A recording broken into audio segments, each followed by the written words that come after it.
Welcome to You Should Read This with Tom van der Lubbe and myself, Richard Atherton. We've got a new book for you, and I'm going to let Tom explain. So for those listening, Tom's just held up Humanocracy, Creating Organizations as Amazing as the People Inside Them by Gary Hamel and Michele Zanini. Yes. Okay, I will do a short introduction why we do this book today. There are numerous reasons for that. The book by Gary Hamel and Michele Zanini is really interesting because it covers a lot of topics. We'll come to that afterwards. Perhaps as a starting point, it's about avoiding bureaucracy, and Gary Hamel wrote in the past an important and famous article about bureaucracy and is very active in this space. So perhaps we can also put this article in the show notes for those interested. And it's about to build more human organizations. There are some really great, interesting examples, especially also very, very big companies, because the question always is, can we create more humane organizations on a bigger scale, not very small companies? Personal remark, I know a little bit Michele Zanini, less Gary Hamel, because they are active in the space of Haier, the Chinese market leader on white goods. And Haier is very active in this whole space of what they call micro companies. We'll come back to that later. Mm-hmm. And I've spoken myself at the Haier conference about designing an organization which is very simple. It's about less is more. And the reason I was invited there was to show that if you install a kind of organizational design in the beginning, which is very easy to scale afterwards, that is also very useful if you know from the start that you want to build a very big organization. So it's about how do you avoid bureaucracy? And the second remark on Michele Zanini is that I had a longer phone call about the book. And what I like about the book, and it also has a little bit to do with Michele's background, is that this is a book which covers a very broad overview. It also has political examples, philosophical examples, etc. And that has to do with Michele Zanini's background as well. He has, for instance, studied at Harvard Kennedy School of Government. So there are a lot of institutional examples. It's not only about business or what are the best companies and Forbes lists, etc. He covers a very broad scope. And that makes the book, to my point of view, very, very interesting and very broad. And there are some really bold statements in this book, which is in a diplomatic American context interesting, because often that's not the case. They try to stay very polite, and sometimes there are very rather bold statements which are really nice to read. So this as a short introduction. Especially for a Dutchman who likes to hear it straight. Yeah, sure. You know the quote. The Dutch are too honest to be decent, and the English are too decent to be honest. Right. Yeah, exactly. I can quite imagine you appreciated his frankness. And there were some laugh out loud moments in this book, which you don't get often from business books. He's obviously, I don't know if that's Gary or Michele. I suspect it's Gary who, put some good, very bold statements in there. Yeah. So what can we say about this? I just before we get into this, and this is a great book, and I'm looking forward to getting into it. There's a little part of me that thinks like, are we still having to write these books? Like, it's kind of the same book at some level as the book that Ricardo Semler wrote in 1988, Maverick, talking about roughly the same philosophy, right? Like optimize for like human potential, individuals' human potential.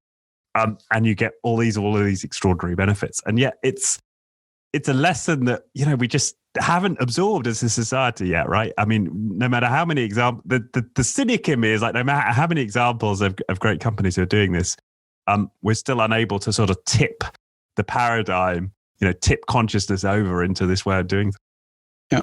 Perhaps it makes sense just for the listeners to give a kind of structure or overview of the structure of the book, because then it's easier to follow what we're talking about. So there's this the starting point where they explain this whole let's say cost of bureaucracy. I just referred to this article of Gary Hamel. Then there's a second part which is about companies which are bureaucracy free. Nucor and Hire as an example, but also buurtzorg. And then it's about how do you implement this, or what kind of principles?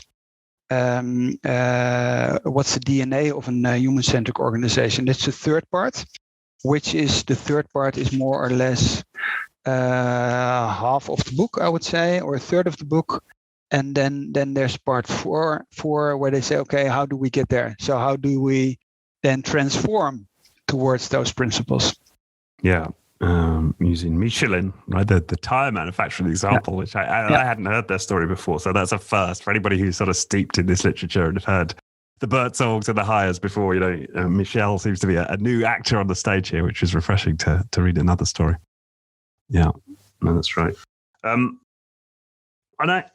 where do we start with this? So, I mean, I think one of the things I right off the top, which I really appreciated, was him bringing out this statistic, which many of us now know, that 80% of employees are disengaged or actively disengaged.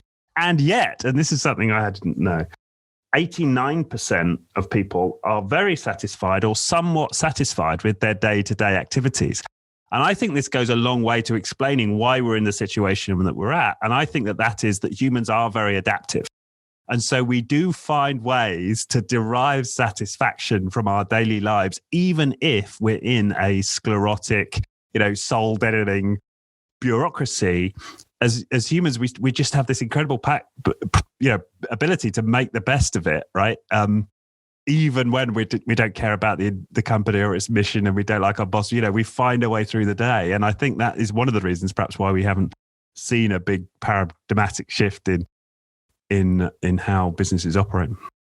I don't know if you picked up on that. Yeah, that's right. Perhaps I just thinking to cover this bureaucracy topic.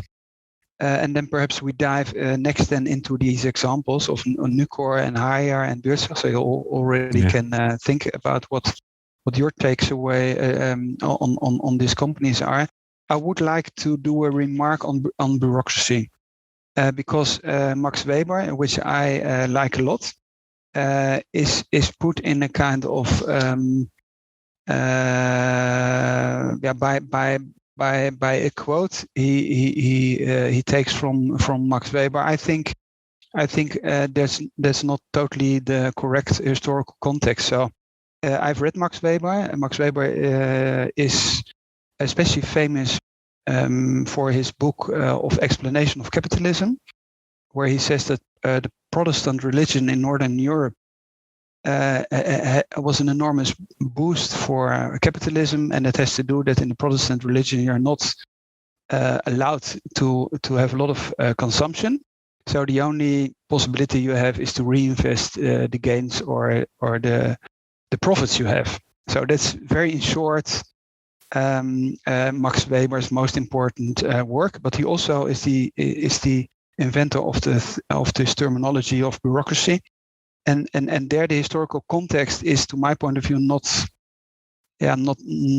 really correct. One has to understand that the book about bureaucracy was written in 1920, and that's just after the First World War, and it was the end of the era of Kaiser Emperor Wilhelm, who caused the First World War, and bureaucracy was at that time something very positive, because it was a reaction on this old aristocracy type of organizing a state, where let's say people were just given jobs to people from the aristocracy, and then Max Weber tries to create a new kind of modern type of state, where he splits the person from the profession. It's based on rules and not on doing somebody a favor. It's about neutrality of this whole organization. It's about radical transparency. It's about writing down those rules so that you have kind of security and you know, okay, what are the rules? And it's about specialization. So let's say in this historical context, it was much better than this let's say state-based or built type of organization where this aristocracy just ruled and they gave each other the jobs, etc. So, but which you often have is the same with Taylorism, that at the starting point of the industrialization, it made sense to put people in a line and split the tasks. And then for the next phase, where we have complex problems and a lot of people have to interact with each other on different topics all the time, there this old way of producing cars in the factory is something totally different. So it's on a timeline, it's just a different phase we are in. So I just wanted to defend Max Weber. He doesn't live anymore, but I still think this is in place. And then where they are totally right is that if you build bureaucracies, that in the end it doesn't make sense what you just said, and it is a kind of dehumanizing our let's say our people who let's say Daniel Pink, who don't have autonomy and they don't have the possibility of developing themselves, mastery, and also sense of purpose, etc. So that's perhaps as a starting point, just to show where this bureaucracy topic comes from. Yes, that's right, and in some ways, bureaucracy is designed to solve a problem that doesn't really exist in the same way, right?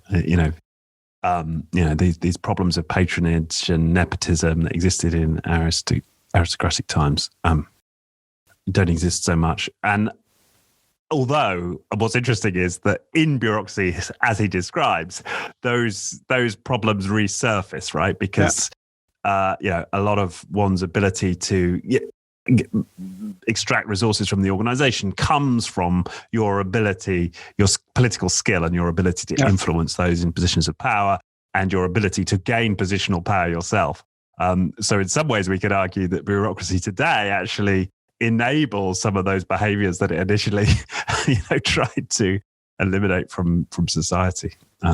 What makes it even more interesting is that, and later on in the book, he talks about the power of meritocracy. That's exactly the thing I just tried to explain. So just take one example. If you have foreign service as an example, all those ambassadors sitting around the world, for a long time in a lot of countries, an aristocratical background was an enormous positive aspect. So in this foreign office, etc., there were a lot of people that was not meritocracy. So you didn't have a chance to be the ambassador in China with a working class background, etc. So just take one example. So bureaucracy, where things become much clearer and there are rules, etc., etc. Also, our whole development of the educational system, that still could be better, but it's a kind of emancipation of the organization of the state to positively frame bureaucracy. Right. Yeah. At that time. But now he goes deep into the costs of bureaucracy, and in detail talks about how it stifles innovation. And he talks about, there's this wonderful line in the book where he talks about it encourages all of the wrong behaviors, right? And how the people, he cites that, for example, the research that shows that overconfident people are perceived by their peers as being more competent than those who are less confident. So it tends to be the braggarts and the highly confident extroverts who rise up through the system. And he sort of makes the point there's a scientific basis for why the bullshitters get to the top. And that is one of the problems with bureaucracy, where you get these positional power structures. It becomes those types of individuals who succeed, and not necessarily those with the best ideas. Yeah, and then there's a whole, let's say, chapter where he tries to let's say, to count the cost of bureaucracy, and then the conclusion is you should try to avoid it, because it's very expensive and it doesn't bring a lot of positive effects to society. And then he dives into the practical examples, and I think it makes perhaps sense to take Nucor as an example, and then Haier, and then perhaps Buurtzorg, just to explain more in a practical way how this works. So I don't know if you want to say something about Nucor, what it is and what they do? Yeah, so he talks about Nucor. So they're a steel they're a steel processor, aren't they? They take in scrap steel and then they turned it into finished steel products. And they are, an example of a very large industrial company that's put an awful lot of authority into the hands of those at the front line.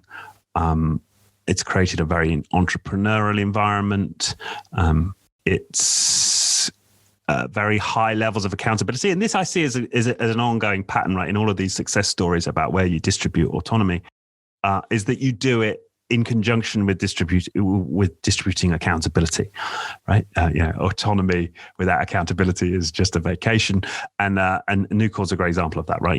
If you're not hitting, there's high expectations of what these delegated units perform at the levels that they perform at, and if they're not met, the leadership is swapped out, and there are mechanisms within these units to change things up. But on the flip side, all of these employees share the rewards of their entrepreneurial efforts, and I think he was saying that nets out about 25%. So the average worker gets paid 25% more in Nucor versus the rest of the sector. And Nucor as a whole has a low cost base and is more successful than its competitors, despite the fact that they pay all of their people better. So it's a good story, and one that I hadn't come across before either. It's an example which also is used in some other books. I'm not quite sure if it's also Jim Collins or something like that. But in other books, they're often taken as an example. It also could be Innovator's Dilemma of Clayton Christensen, because they have these small mills. So they have not one big mill. Now they have this kind of called mini mills. And there's also a picture in the book. In my book, it's on 72. Steel making process at a mini mill, which is interesting. Yeah. So they're much more. It's something we see also at Haier afterwards. But I wanted to take one topic, which I find in the American context very interesting. It's job security. So it's on 78 in the book. Nucor has never laid off employees at its steel mills, a remarkable feat in an industry that shed 40% of its employees between 2000 and 2018. And then there is this classical, I would say, continental European approach. When orders plummet, the company reduces the work week, not the workforce. So in an American context, and I mean they are stock listed, that they have this I would still call it very continental European attitude, and that's to my point of view in this American context an enormous important point to make. So you have one of the most difficult industries, steel. Everybody knows this. It's shrinking every year, and they do exactly the opposite. They're not laying off all the time when something goes wrong. No, they do exactly the opposite. And then there is also the link to, for instance, few status symbols, etc. But what you see, I love that story about how some of their rival steel processes, the CEO would get a gold-plated helmet, right? Yeah, it's really interesting. But what they also do is refer to efficiency. So they are the most efficient company in this industry, and it has to do with the fact which we know from Kaizen, the Japanese way of working, that you have to give trust and you have to secure the jobs, because otherwise people will not come with a lot of examples for high efficiency because they are risking their own jobs. So if you say, no, we can do this much more efficiently, then your colleagues say, hey, what are you doing? Do you want to lose your job? And that's something so this combination of, on the one hand, giving trust and giving job security is very important to be able to be very agile and more efficient. And the Americans often take it, they don't take this together. So they say, we want to be much more efficient, but we're not giving you job security. But they still want to have a lot of proposals or ideas to get more efficient. But that doesn't work on the work floor. Yeah, he says in 2008, the only loss-making year, the CEO didn't even consider laying people off. Right, Yeah. It wasn't even an option. That says something about the culture. And you're so right about this. This need. Like I saw an article by the chief executive of BT, British Telecom in the UK, and he was lauding the fact that he'd managed to make so many cost savings. He said through our lean cost saving initiative, we've shed 25% of jobs in this particular area. And I wanted to scream at this article like, that's not what lean's about, right? You have not done lean. Yeah. If your lean process is a result of you firing 25% of people in this particular area, you've not been doing lean because you cannot. That's not how it works. Like Joshua Kirievsky, who's come on the show, and he's got this approach called modern agile. His prerequisite he talks about before you could do any of the agile practices is psychological safety, right? People have got to feel safe. Yeah. To take risks and experiment. It's so important. And it's very comparable also with Southwest Airlines, which is always a company which is in a lot of books mentioned. But perhaps to my last remark to Nucor, they have the same cross training and multiple skilled workforce. So what you also see at Southwest Airlines. So people don't say, no, I'm not. That's not my job to do this or that. But let's say the captain of the airplane also takes out the rubbish when that's necessary to do so. So it also has to do something with stay humble. And then the last words of this chapter is at Nucor they say, we don't build steel, we build people, which is for a steel company a really a statement. So I think it's a very, very interesting chapter to start with, and I would propose perhaps you say something about hire, or I also can do so, because that's the second very, very interesting example, and I don't know how many people are familiar with hire, although it's a huge company. But if you're not in this organizational design topic, it's very good possible that you've never heard of the company. Yeah. Well, I'll let you talk about how. I just want to throw in one example, which is not actually in this book, but I love, from Favi, which is a French manufacturer of automotive parts. And that point about mixing job roles being a big part of this new movement, this new paradigm, whatever we want to call it, I think is brilliantly exemplified where they talk about these guys who would beat steel on the production line. And they would drop their steel beating to get on the phone to JP Morgan brokers to spot buy the metal they needed for the factory, right?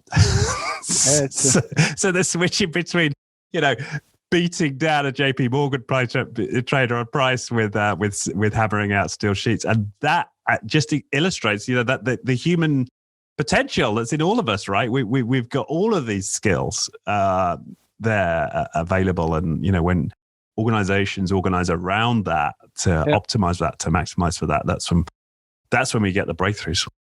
Yeah. So go ahead, because I know you've had some connections with hire. Yeah. So I do a very short introduction on hire. Hire is a market leader in white goods, refrigerators.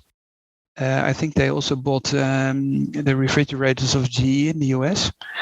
More than 100,000 people, so a really, really, really big company.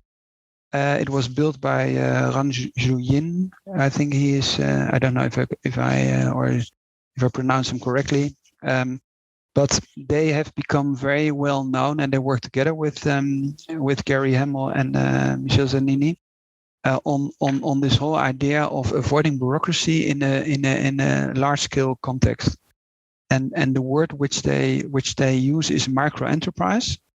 That's the American or the English word for that. And what he more or less did is that he just split up this huge company in a lot of small companies. I don't know, 3,000 or 4,000 or something like that. And he tries to bring entrepreneurship into those small companies. So it's even a little bit like a kind of private equity conglomerate, where people also have the possibility of let's say starting something, and it says, let's say, from employees to owners.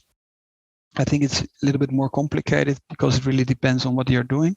But there's enormous entrepreneurial spirit in this organization.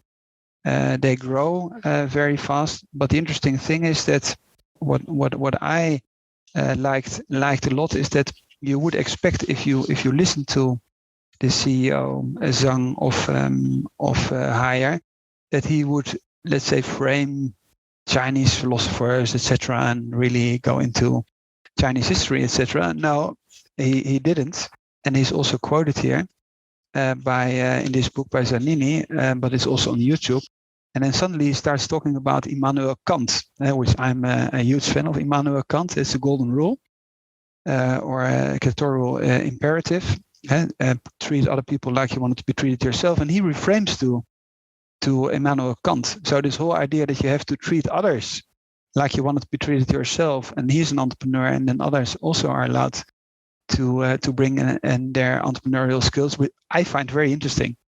But I know from other talks that Zhang is also a big fan of von Moltke, the German general, which has become famous for self-organization. So it's very interesting to see this cultural bridges between different cultural parts of the world, where where this human-focused philosophy is just taken.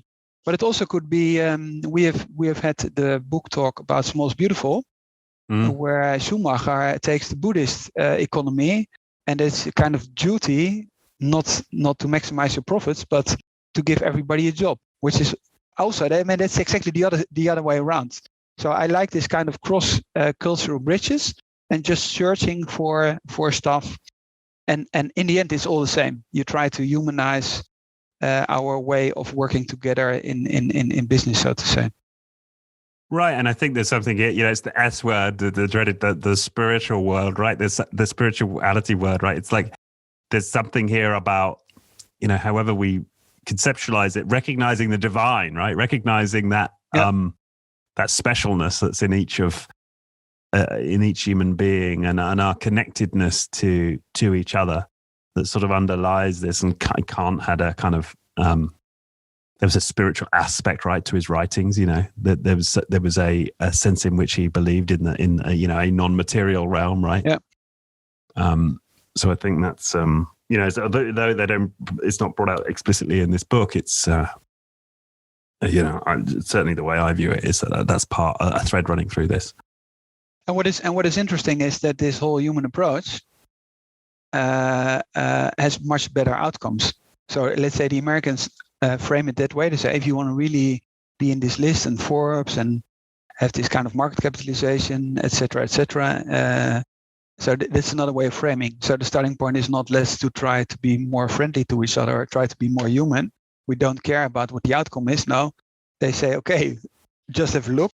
They have become market leader by this human strategy. So it's not a contradiction, so to say, which I find very useful, because otherwise it would be, do you want to make profits or do you want to be very human? No, that's not the question.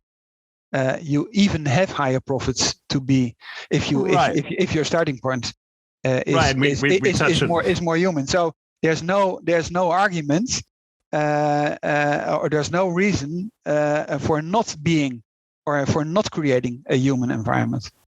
Right, and we and this to me touches on one of the later chapters in the book, that the power of paradox, right? Like, how could it be true that we could treat our staff better, we could pay them better, we could invest more in them, and we could make more profits? Like, how could that be true, right? And it's this idea of playing with paradox. How could we have both? Right, is an important question. When seemingly that would not be possible. Like, to stay with that question, and see what emerges.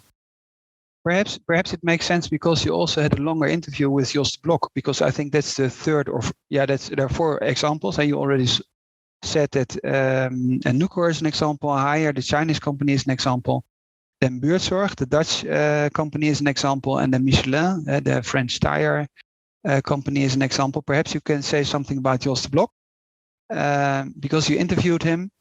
I also know him, but then you could perhaps also refer to this very, very interesting podcast, and you also put a lot of sneak previews on LinkedIn, because the guy is I like him a lot. He speaks in a very you can't say simple language, but he makes complicated things very simple, and that's why it's so powerful to listen to him. But it's also a very dominant example in the book, I think. Yes, well, I think this comes through in his example. It comes through in the other example here is Handelsbanken, which is mentioned. But it's this idea of, like, see, in the Handelsbanken example, he uses this phrase, or the CEO sort of initiated their transition to a democratized or a delegated business model, was the branch is the bank. The branch is the bank. The branch is the bank. So we look at these units, these autonomous units, as being like the organization in and of itself. So it's taking this sort of fractal idea, right? That we create the image of the organization in these units. And that's exactly what Jos de Blok has done with Buurtzorg, right? These nursing teams are fully functional units in and of themselves, just like at Haier, right? The micro enterprises. And I think that idea, and this came through, the example isn't mentioned in the book, but the British company, Julian Wilson, Matt Black Systems, where they take it to the ultimate extreme, where each individual is conceived as a mini enterprise within the business. But that seems to be a repeated pattern, and that's something that Buurtzorg does. And what you end up with is in Handelsbanken, in the case of Buurtzorg, I'm sure the nursing teams themselves have higher costs per unit, like per team, or in the bank, the branch has higher cost per branch. But all of the savings you make on eliminating all of those centralized functions, so you just don't have that overhead, plus the fact that those units become much more efficient because they're making decisions much closer to the need, and Jos de Blok describes that as the needing principle, right? That you end up with a much lower cost base overall. Yeah. What perhaps is a good link from Buurtzorg to this first principle, this third part of the book, the principles of humanocracy. So what's the DNA of a human-centric organization? And the first chapter, which is chapter 6 in the book, is about principles over practices. So it's very much based on, so if you have a principle-oriented structure, it's about values, more or less, then you don't need a lot of bureaucracy, because everybody knows what is right and wrong. And if you didn't just see the numbers of Buurtzorg, they, I don't know, 14,000 people really working, doing the job, and then they have 50 people at the head office or something like that. And 2 people in the board. So, and there are some coaches, etc.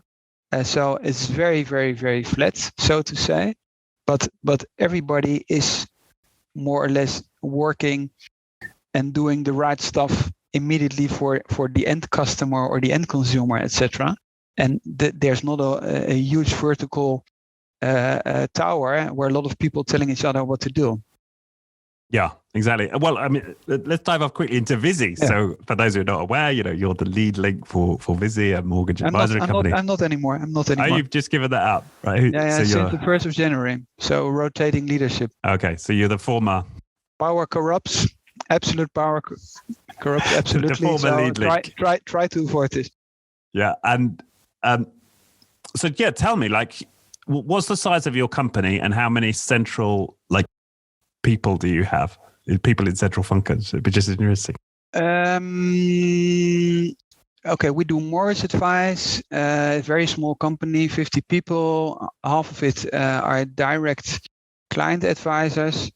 Then a quarter is a credit department. So they are also working together with the advisors. And then we try to keep this classical staff as small as possible. And that's what we do by, we call a distribution of power or responsibilities. So to take just one example, if you talk about hiring, the people in the teams themselves, they decide who they want to hire, and they onboard, etc., etc. So if people are really interested in this, because this is about Humanocracy and not about Viisi, but if you're interested in it, we can just put the video, which was just made or released this week by Corporate Rebels. And it gives you a very good overview about 10 principles to avoid bureaucracy. And the funny thing is, I just realized that I wrote an article, Less is More, which is really fits well. It's about avoiding bureaucracy.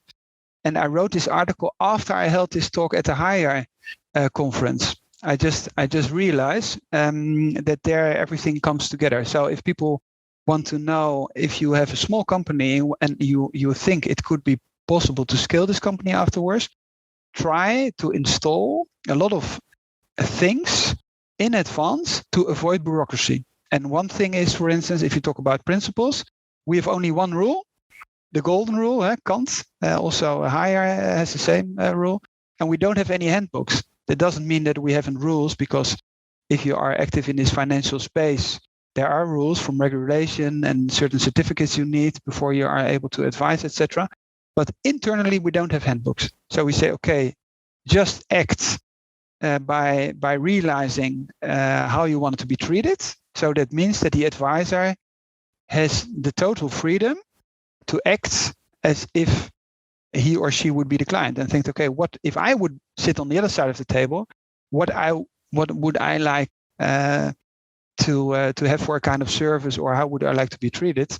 And that means that if you just give this autonomy, the client satisfaction is huge. So we're number one in client satisfaction by putting our people first and the client second. Right. Same of Handelsbanken, same with Bertsorg. Incredible, satisfaction stats for the nursing teams in Bertsorg. But also Handelsbanken just released this week or last week their figures. They're doing extremely well. It's they have exactly the same way of operating. Bertsorg has. It's all, and these are the same examples all the time. So we're just one of those companies who give the autonomy to the people and the principles. Also, what we just called before, multiple skills. So it's always about culture and not hire for culture, not for skills.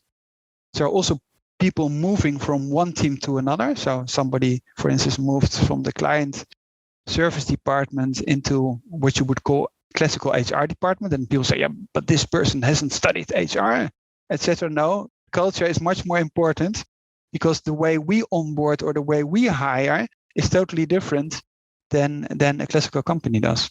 No. That's a running thread, right? Moving people around. But again, it comes back to like respecting and sort of embracing, celebrating the human in each of us, right? That huge potential that we have to learn anything, to get passionate about anything, to adapt to our situation. That's what we're endowed with, that as these special creatures, and it's important to acknowledge that. And when we do, we get extraordinary results. What perhaps would be interesting also is to take another example, for instance, the power of openness. Yes. What we call radical transparency, but which is also something you see again and again in these type of companies, that to give the people the best let's say starting point for making decisions, everything has to be open by default. So for us, everything is open. Financial stuff doesn't matter what it is. The only thing which is, and it's even open to the public, or our organizational structure. Everybody who's listening to the podcast can dive into our Glassrock Holacracy type of organizational stuff, and they can Google me and they can see what kind of roles do I have, etc. Everything is totally open. And it creates an enormous speed because everybody can find everything. People stuff stays up to date. And then there is this link again with Zanini, who has studied at the Harvard Kennedy School of Government. In the building states is exactly the same. So if you Google radical transparency, it comes from the English Parliament, where people started to write down the discussions in Parliament because they said, okay, it should be open. And as citizens, we find it very normal that there is open access to the Parliament. And I often take this as an example. In every citizen is able, let's say in our classical democracies, to go to the Parliament and just sit on the bench and just follow the debates. But can I just go in a company to the board meeting and just say, okay, it was like, I'm interested because I'm working here. I would just listen what you're discussing. In the state, in the Parliament, you can do this. So, for instance, what did we do? Everybody can enter any meeting. So if somebody has the impression I'm not heard or it doesn't work, this whole system, I just go in. And we just discussed a few minutes before the podcast, Rai Dalio of Bridgewater. That's perhaps also interesting if you want to add something on that. That is also very, very radical in his way of sharing everything in the company, so to say. Yeah. Well, part of that was somewhat terrifying, right? Because they've got this app where after every meeting, someone can rate you. So I could come out of this podcast interview with you, Tom, and like rate you against like 5 different things. And this would become public to everyone else in the company. How I rated, you would see how I rated, and then people build up. They sort of have this score that follows them around, right? And but I can see the power of it then as a resource because it then becomes a factor when they're making decisions, right? If they're looking to predict the way a certain market's going, they will put extra weight on those who've been rated by others as being like particularly good in that area, right? Being particularly believable, say. So I found that, they've really taken it to another level in terms of being transparent. So really what they're doing is they're recording people's thoughts about each other and making that public. But the main thing is that they record all the meetings. So they also do that. So let's say if you talk about, they are pretty extreme. We agree on that. But if you just take the opposite, that in a lot of companies, you are not allowed to know what's going on. You don't know the financial data. You don't know the salaries of people. You don't know how processes are, why is somebody elected, why not, etc. So there's a lot of secrecy about it. And if you this compares with the state, then the state is much more liberal than a lot of companies. So this is something which I find very interesting. And it doesn't mean that you have to do this kind of crossover ratings all the time. What do you think of Richard and what does Richard think of Tom, etc. But there probably is a lot of gray in between. But if you just ask people in classical hierarchical companies, they often don't know the financial figures. They don't know the salaries, etc. And it creates enormous secrecy. And especially if you want to have better decisions, it makes sense to know more what is going on in the company. Yeah, and he dives into why. Like okay, so that sounds great in and of itself, but like, why is that important? And for example, he brings up open strategy, and like the problem at the moment we have in hierarchical organizations that we invest the decision-making power in like 3 or 4 people at the top, let's say, or a handful of people. And expect them to be able to make the best judgments. And he uses plenty of examples of why that's not true. And we also know from Daniel Kahneman's research that there's not a good correlation between CEO performance and company performance. So he uses open strategy, right? So you create these platforms where you effectively tap the collective intelligence of the organization. Various systems in different organizations where you allow the people within the organization to rate different ideas, to make different, to make levels of financial commitment to different ideas. And so all the resource allocation is done through a process of harnessing collective intelligence, which I think is an important aspect of openness. It's not just like make the data open. It's also like open up decision making to the whole organization. And then when he talks about hire, they take it a step further because they go outside of the bounds of the organization. And one of the rules there, as I understood it, was they don't fund ideas within hire from these micro enterprises with internal cash until those individuals have got some level of outside investment before they'll go ahead with them. So they're pushing right out beyond the boundary of the organization even. Yeah, that's very correct. What I also wanted to add is, because you already mentioned the power of paradox, which is chapter 13, because there is again a comparison with the way we act in the States or in our democracies. And he says, embrace the conflict.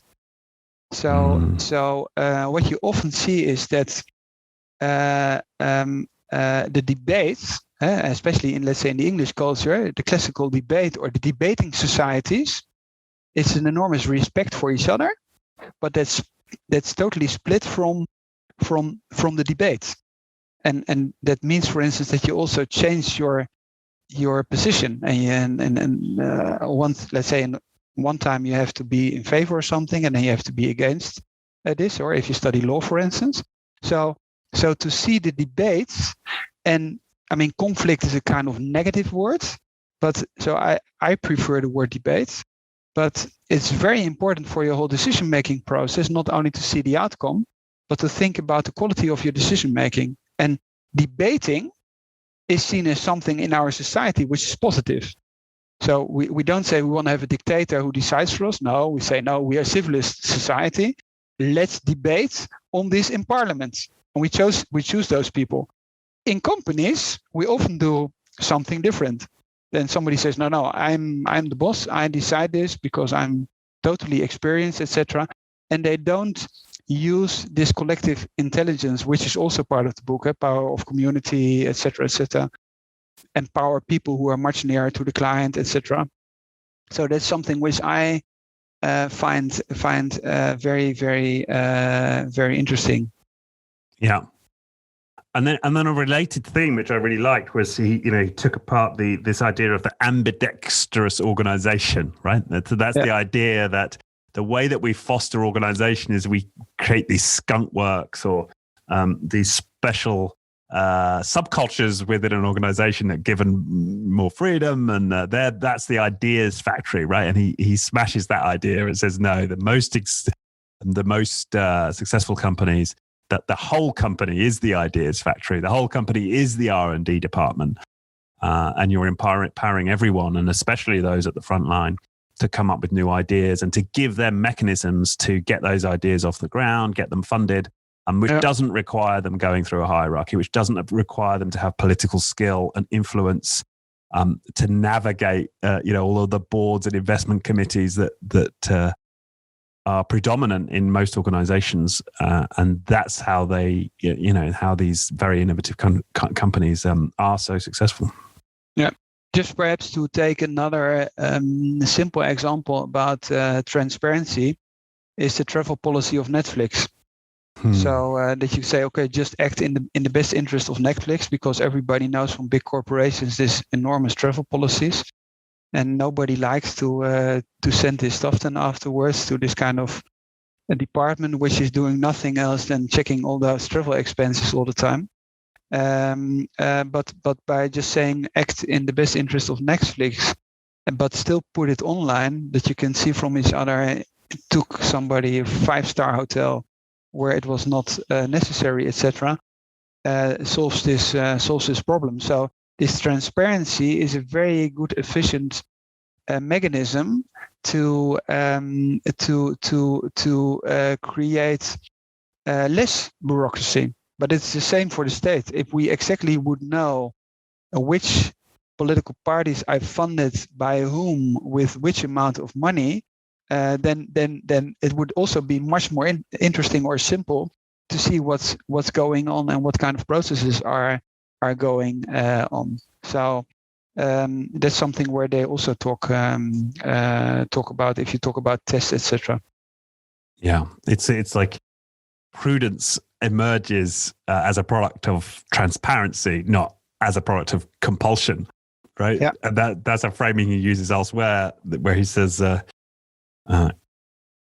coordination emerges as a product of collaboration, not compulsion, right? So again, it's like, and trust is key to this, right? If we trust and we're transparent, then we can have the organization self-organize around whether it's like making judicious use of travel budgets or avoiding duplication, or whatever. I think this is maybe a key point here. Like whatever goal you can envisage for any organization, there is a route by which it can be achieved through bureaucracy, and there is a route by which it can be achieved through humanocracy.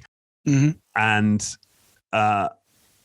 perhaps in all areas where there's any level of complexity, you're more likely to get a good result through humanocracy. Yeah, that's right. Do you want to say something perhaps as a final part about the last part of the book? Because I think that's very much your domain, because it's about, for instance, Greta Thunberg and let's say positive activism to change the world. Yeah, what I liked it here was he talks about, he's got this wonderful line here. I'm Carl and I'm a recovering bureaucrat, right?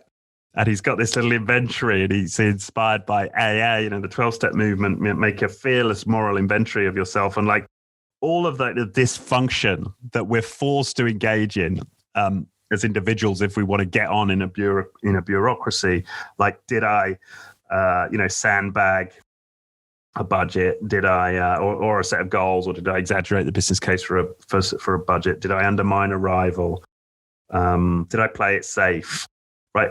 All of these behaviors that we're forced to engage with, there is a kind of unwinding that people need to do, right? Because this is in the context of the last part of the book where he's talking about like getting started. There is a kind of an unwinding process, right? Which is like accepting and letting go of all of the nonsense that we engage in bureaucracies. Like it's almost like that's another form of radical transparency or openness. Just be open. Like we're all doing this. It doesn't work. We know, but all of this process of transformation has to start with being honest with ourselves in terms of how we behave and the consequences of that. And then from there we can build, right? From there we can start to ask ourselves, what worldview? And he had these three lenses which I liked, like paradigm, principles, practice. Like, what's the new paradigm we want to create? And out of that, like, what's the worldview we want to adopt here? And out of that, what principles would we then live by if we were acting according to that worldview? And then lastly, isn't the point you made earlier, what practices might we start to experiment with? And the experimentation's a key word. He devotes a chapter to that. Do we want to start experimenting with low-cost experiments that we can test out and evolve and amplify if they do well? Yep. And then he coins this, hacking management, right, as a way to think about testing out new practices. Is design hacks, create a hypothesis, test it out. Yeah. Low cost, and that being the kind of engine of transformation. So there's revolution and evolution, which I liked. I really like the way he says it's not one or the other. It's revolutionary. So it's revolutionary in terms of our aspirations. What is this radical new worldview? What daring possibilities do we now entertain? That's radical. But it's evolutionary because the way we get there is through iterative experimentation of new practices. And then he also talks about rethinking leadership. Leadership isn't just leadership development courses for the board. It's leadership all the way through.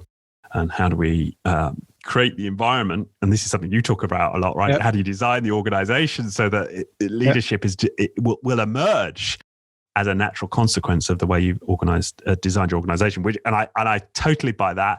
And each individual has to do their own work, right, to accommodate that new paradigm.